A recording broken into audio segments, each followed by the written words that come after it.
오늘도 주님의 은혜를 사모하여 나오신 우리 모든 성도님들 주님의 이름으로 사랑하고 축복합니다. 오늘도 우리 양옆에 있는 분들하고 이렇게 한번 인사하시겠습니다. 이제 절반까지 왔습니다. 인사하겠습니다. 오늘 절반까지 왔습니다. 우리 앞뒤로는 이렇게 인사하시겠습니다. 나머지 절반도 승리합시다. 나머지 절반도 승리합시다. 할렐루야. 오늘 특별 새벽 기도의 3일차입니다. 사실 우리의 이 본성을 거스른다는 것 참 쉬운 일이 아닙니다. 특히 우리 어린 친구들 함께 데려오시는 성도님들 참 대단하십니다. 함께 우리 특별한 은혜를 하나님께서 우리에게 준비해 놓으신 이 특별한 은혜를 우리가 다 받아 누리게 되기를 원합니다. 그리고 이제 오늘 지나가고 이 나머지 3일도 하나님께 드릴 수 있는 우리 귀한 성도님들 되시기를 주님의 이름으로 간절히 축복합니다.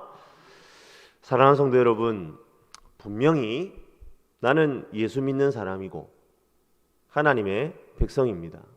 그런데 어떻게 된 것이 하나님을 믿지도 않고 자기 자신만을 신뢰하는 사람보다 일이 더 잘 풀리지 않는다라는 생각이 들 때가 있다는 거죠. 어떠세요? 이런 생각이 드실 때가 있지 않으신가요? 목사만 그런 겁니까? 제가 고등학교 다닐 때 같은 반에 있었던 전교 1등을 제가 잊을 수가 없습니다.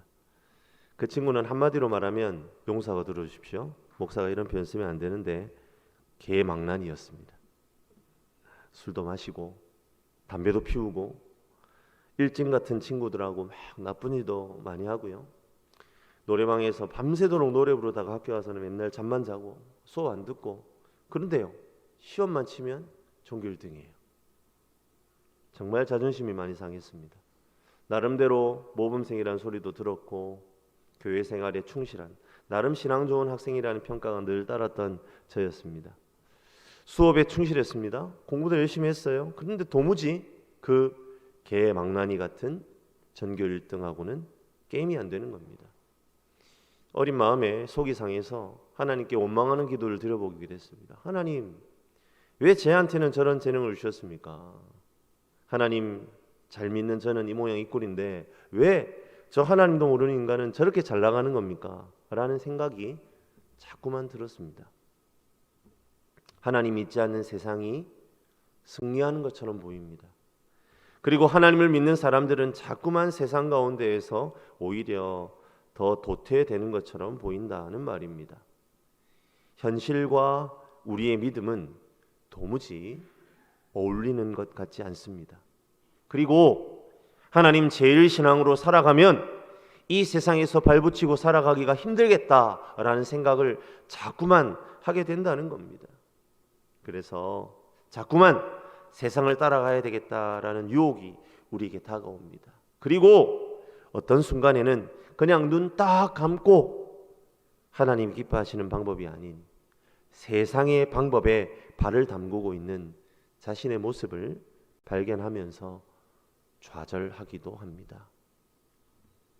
오늘 우리가 읽고 있는 이 선지서 하박국의 저자인 하박국은 앞서 말씀드린 세상의 득세, 하나님의 백성의 도태에 대해서 하나님께 따졌던 사람입니다. 하박국은 도대체 왜 악인들이 이렇게 득세를 하는데 하나님께서는 그냥 지켜만 보고 계십니까? 하소연을 합니다. 하박국은 하나님께서 분명 율법을 통해 하나님의 은혜의 법을 주셨고 그 은혜의 법을 지키지 않는 악인에 대해서 분명한 저주를 하신다라고 약속해 주셨다라는 것을 아는 사람이었습니다. 무슨 말입니까? 신명기 28장을 보시면 1절부터 19절까지는 하나님의 규례와 법도에 순종하는 자들이 얻게 될 복이 기록되어 있고 20절에서부터 68절까지는 그 규례와 법도에 불순종하는 악인들이 받게 될 저주가 기록되어 있습니다.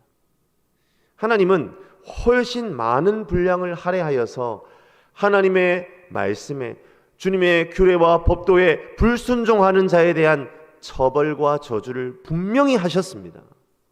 하박국은 그것을 아는 사람이었습니다. 그런데 현실은 그렇지 않은 겁니다. 하박국은 이러한 현실의 원인을 하나님에게서 찾았어요. 하나님께서 어떻게 거짓된 자들을 방관하시고 악인들이 자기보다 분명히 더 의로운 사람들을 마치 물을 마시듯이 삼켜버리고 있는데도 왜 이렇게 하나님 잠잠하십니까? 하나님을 향해 하소연을 하는 겁니다. 얼마 전에요, 한 우유업계가 사업 종료를 하게 되었다라는 뉴스를 본 적이 있습니다.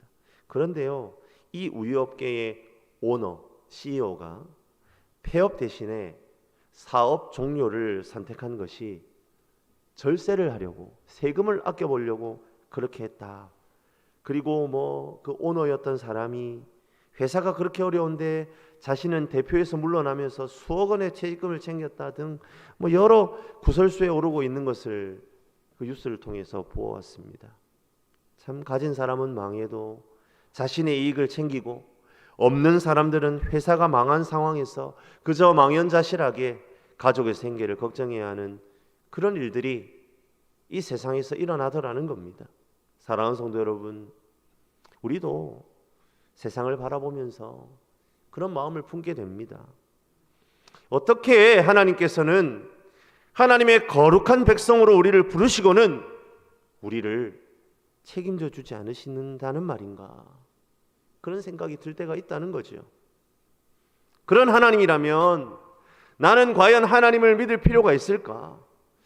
그 하나님의 법을 따라 내 삶을 경영하는 것이 무슨 의미가 있는가? 자꾸만 헷갈리게 되어버린다는 말입니다. 그러한 하소연에 대해 하나님은 하박국에게 응답하십니다.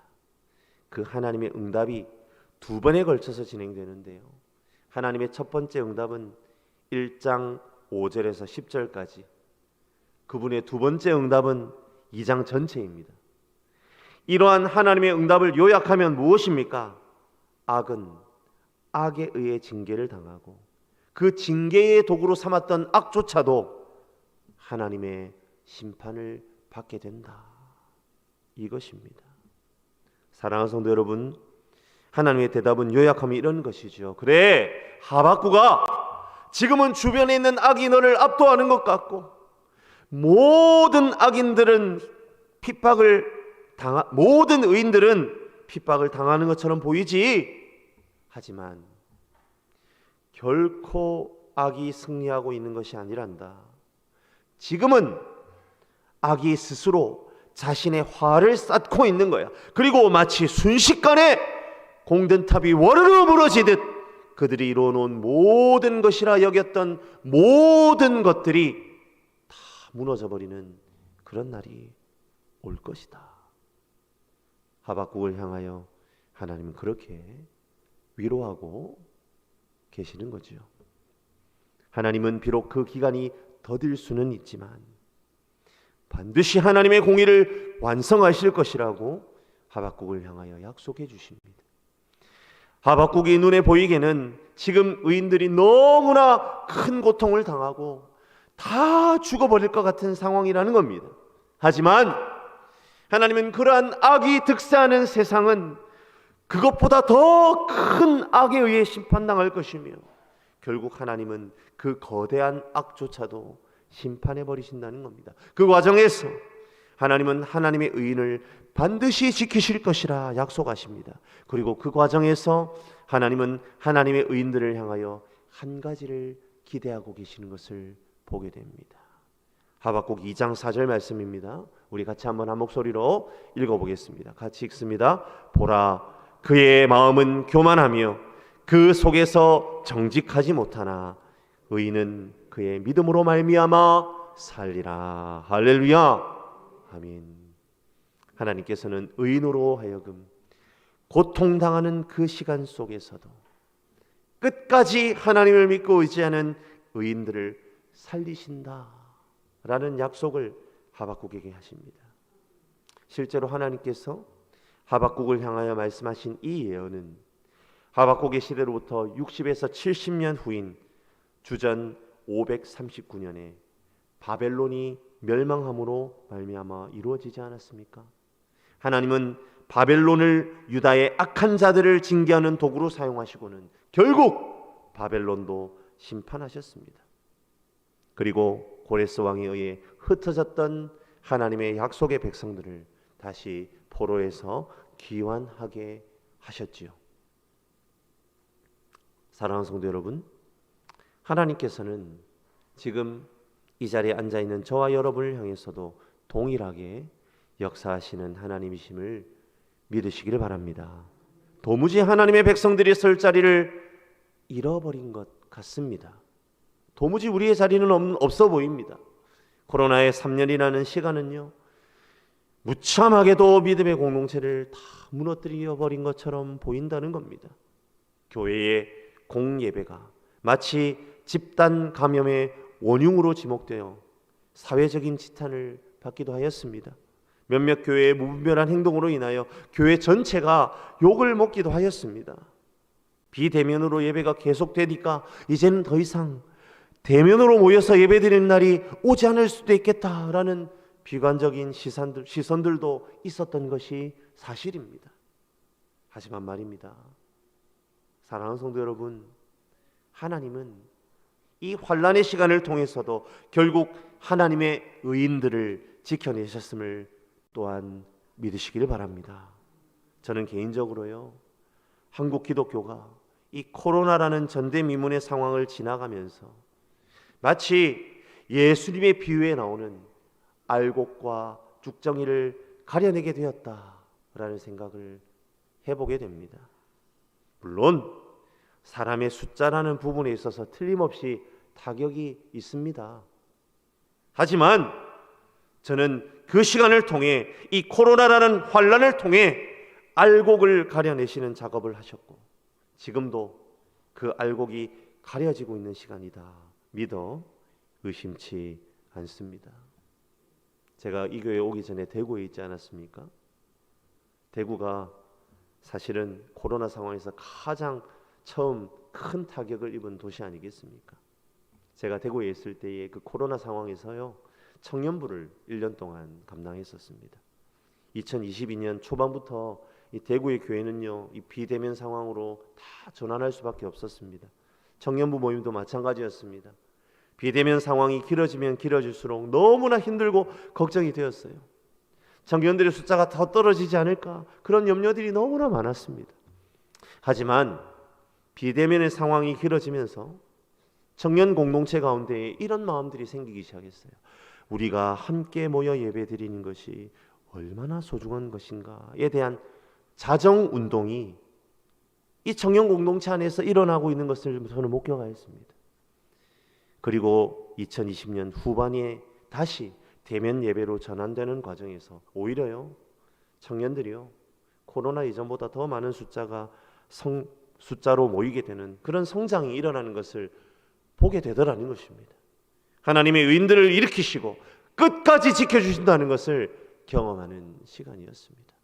사랑하는 성도 여러분, 우리 전대중앙교회도 하나님께서는 그렇게 하나님의 곳간에 드릴 알곡들을 선별하는 과정에 있다라는 것을 믿어 의심치 않으시기를 주님의 이름으로 간절히 축복합니다. 하나님의 일하심이 우리들이 느끼기에는 좀 더디 느껴질 수 있습니다. 하지만 이는 하나님의 무능력의 증거가 될 수 없습니다. 단지 하나님의 시간표와 우리들의 시간표에 차이가 있을 뿐입니다. 그리고 하나님은 오직 그분의 주권을 따라 하나님의 백성들을 다루어 가십니다. 그리고 우리들을 향하여 하나님을 향한 전적 의존과 신뢰를 보여드릴 것을 기대하십니다. 오직 의인은 믿음으로 말미암아 살리라는 하나님의 음성에 귀 기울여 그 믿음을 보일 하나님의 사람을 이 시대에도 찾고 계십니다. 오늘 우리가 읽은 본문 16절을 보십시오. 하박국이 피부에 와닿을 만큼의 회복 아직 요원해 보입니다. 오히려 창자가 뒤틀리고 내 뼈가 썩어나가는 것 같은 고통의 시간이 여전하다는 것이 확인될 뿐입니다. 17절에 나열된 무화과나무에 무성치 못함, 포도 열매가 없음, 감람나무에 소출 없음, 밭에 먹을 것이 없고 외양간에 소가 없는 것처럼 여전히 외적인 결핍과 좌절이 눈에 뻔히 보이는 상황일 뿐입니다. 그런데 이상하게도 하박국은요, 18절과 19절의 말씀을 통해 하나님께 영광과 찬송을 올려드립니다. 왜 이렇게 할 수밖에 없습니까? 하나님은 반드시 악을 심판하시는 분이실 뿐만 아니라 우리를 건져내시고 구원하실 유일한 분이시기 때문입니다. 그 사실을 하박국은 깨닫게 되었고 비참한 형편 가운데에서도 반드시 하나님의 의를 이루실 것이라는 믿음을 소유하게 되었습니다. 그러니 그 입술에서 찬양이 흘러나올 수밖에 없는 것이지요.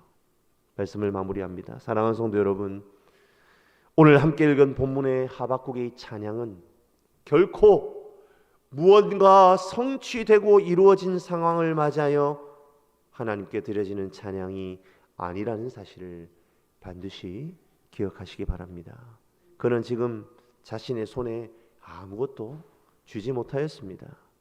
그는 지금 무언가가 이루어진 것을 딛고 서 있지도 않습니다. 그의 눈앞에 펼쳐진 하나님의 일하심은 찾을래야 찾을 수가 없습니다. 하지만 그는 결단을 내렸습니다. 오직 하나님을 향한 의존과 신뢰를 놓치지 않기로 선택하였습니다. 결국 의인을 살게 하는 것은 하나님을 향한 믿음밖에 없음을 붙들었습니다. 하나님의 백성을 살리고 일으키실 분은 오직 하나님의 손길 외에는 없다는 것을 하박국은 믿고 의지하기로 결심하였습니다. 이 새벽에 저와 여러분에게도 하나님은 동일한 믿음을 소유하기를 요청하고 계십니다. 절망밖에 남지 않은 것 같은 상황에서도 하박국은 결국 여호와로 말미암아 즐거워하겠다는 결단을 내렸습니다. 우리도 이처럼 우리에게 아무것도 없는 상황과 형편 속에서 오직 여호와만을 즐거워하리라 그 결단으로 나아가게 되기를 주님의 이름으로 간절히 축복합니다. 우리 전대중앙교회를 다시 일으키시고 회복시키실 분은 사람 아무개가 아니라 오직 여호와 하나님이심을 믿고 그분만을 의뢰하며 신뢰하는 저와 여러분들이 되시기를 간절히 축복합니다. 그때에 하나님 반드시 자신의 일을 시작하실 것입니다. 그 하나님만을 마음에 품고 그 하나님께만 의뢰하며 그 하나님만을 찬양하는 저와 여러분들의 삶이 되시기를 주님의 이름으로 간절히 축원합니다. 기도하겠습니다. 사랑과 은혜가 많으신